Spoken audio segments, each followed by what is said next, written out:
This is Dustin with Gas House Radio. My name is Lisa Schaffer. I am the owner of Lisa Schaffer Photography. It's Ron Bauman from Connie's Rick Rack and the Discount Heroes, and you're watching the UTS Network.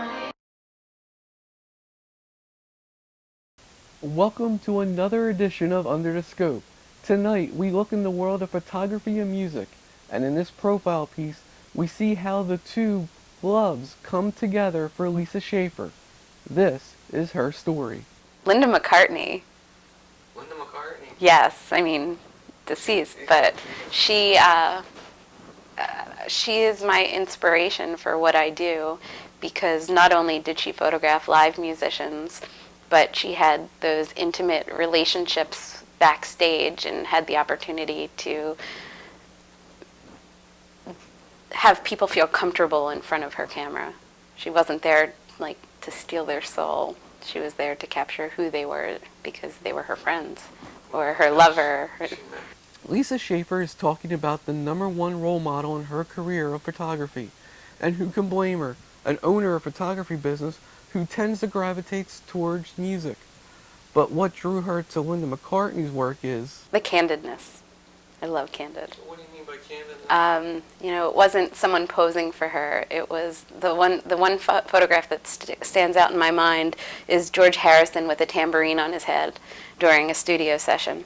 And he probably was reading the newspaper or something. And she just kind of went in there, wasn't a distraction, wasn't a disturbance, took that photo and walked out of the room, and she captured a moment. And that's what I do. I capture moments. Linda McCartney wasn't the only influence on a young Lisa. Her father's hobby made her a fan of music and pictures. Dad would make 8mm films with no sound, and of friends hanging out by campfires in the middle of the woods in upstate New York, and would set it all to music. So not so much local music, because unless somebody played guitar of one of his friends, but would set it to Crosby, Stills and Nash or the Beatles or the Grateful Dead, and it was so inspiring. And he never did too many stills, but the reels of film that he has that I'm dying to see one day on a DVD are mind-blowing how many he has. But it definitely inspired me to do what I do. So as time went on, Lisa decided to study photography, and it was an encounter with a local musician that ignited the desire to pursue the music scene with her camera. The original musician that first started my love of the Philly music scene was Ben Arnold, and I had heard him on WXPN while at work because we got to listen to WXPN, and I knew that he was the host of the Grape Street open mic, so I had the opportunity, once I turned 21, to go see him play, even if it was just for a little while. And I was a very young mom, so I didn't get to go out on weekends, and the Monday night open mic was an opportunity for me to go out, have one beer, listen to some music of some unknown people, and go home and wake up with my son in the morning. As time went on, Lisa's passion took a backseat to life, and finally she decided to do her own dream anyway. But it's hard for a single mama too, but with the help of her family, she started working for magazines, where she covered local music events in the Mid-Atlantic region. Then she took a big chance on starting her own business.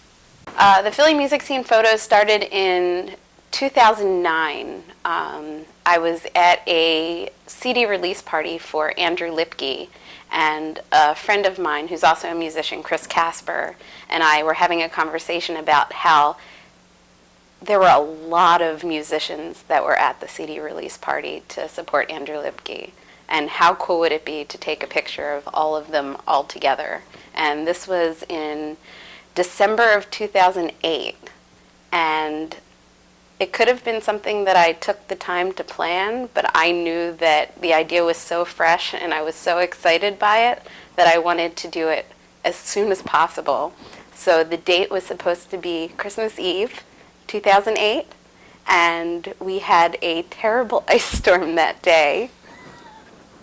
And I went to the museum. I decided on the Philadelphia Art Museum because of the staircase, and that you would be able to see everybody, so no matter how many people showed up.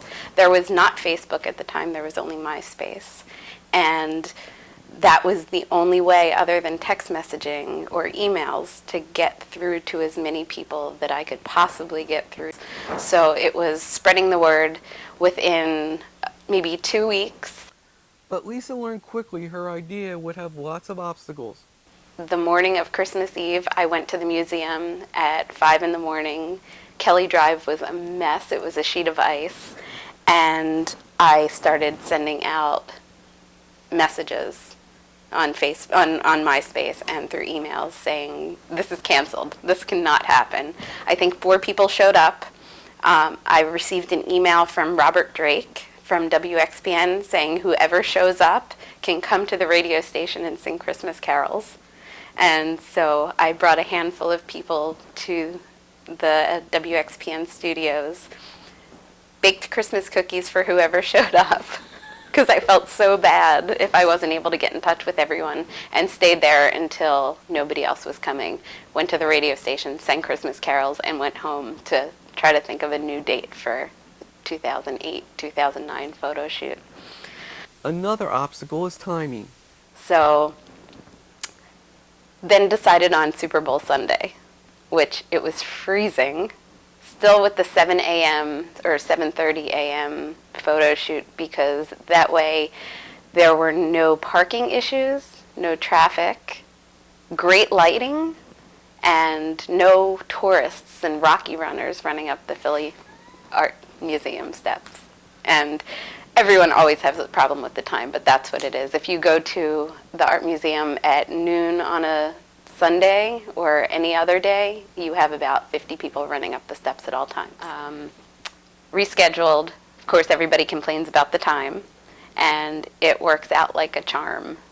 And I think it was 156 people, which included paintings of those that were brought in place of musicians, dogs, babies, and the total was 156 for the first photo shoot in 2009. Bring us to 2014. The 2014 shoot was a totally different animal, and probably the most stressful thing that I've ever dealt with in my life. It almost didn't happen. And then I guess in February I realized that it was the 5-year anniversary of the first shoot. And I didn't know if I was going to do it again, but people were asking me, and I decided to take on the challenge because I love a challenge. And I had connected with more people in the last 5 years in the music scene than before. I started photographing the Philly music scene in 2004. So from 2004 to 2008 is a nice span. 5 years later, it's even more. I'm not going to say I photograph all of the music scene because I didn't realize how big it was until this photo. But a nice percentage I've connected with, I would say, or have networked with in some way or another, whether it was through like 2 degrees of separation. So scheduled it for a couple dates. I made a Facebook invite, invited as many people as I could and told them to spread the word, but still didn't have a date. Played with the idea of late April, and then realized that the date that I picked was Easter Sunday and switched it to, like, I think it was the following week. So it was the Sunday after Easter. Made sure from the city that there was nothing going on. Called the museum, called the city. Both said there were no events that day. Made sure there were no marathons. And the day before, I went to the museum because I was photographing a wedding, and they were setting up for the March of Dimes. And I pulled up in front of the museum around 5 o'clock and said, "Is this event happening, or are you taking this down?" And they said, "Oh no, we're setting it up."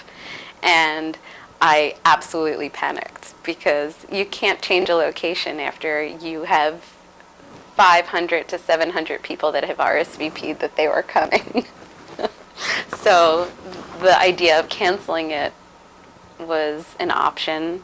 But being a quick thinker, I called the museum on my way home and asked them if during events they used the back steps as well, and they said no. They said sometimes, but not for the one tomorrow. So I said, oh, okay, I'm thinking about coming to the museum. I want to make sure that I can walk up the steps.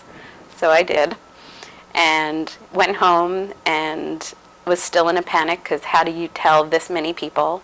And I contacted John Batiste, who is the DJ for WXPN's The Key, and he had spread the word to a lot of people that I had not been in touch with or didn't know, and I knew that the word was spreading through him, as well as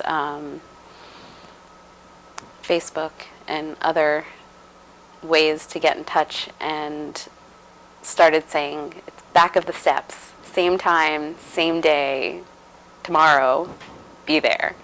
And so the word started spreading, but it still didn't feel good enough. So I started making posters saying the new information. It's now at the back of the museum.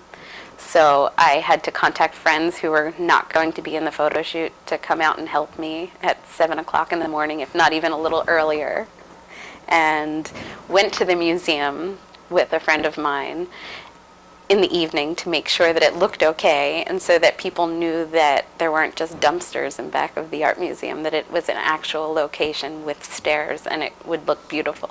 in the end, 215 people turned out to make the shoot a success. But music photography isn't Lisa's only business. She also does weddings and other events.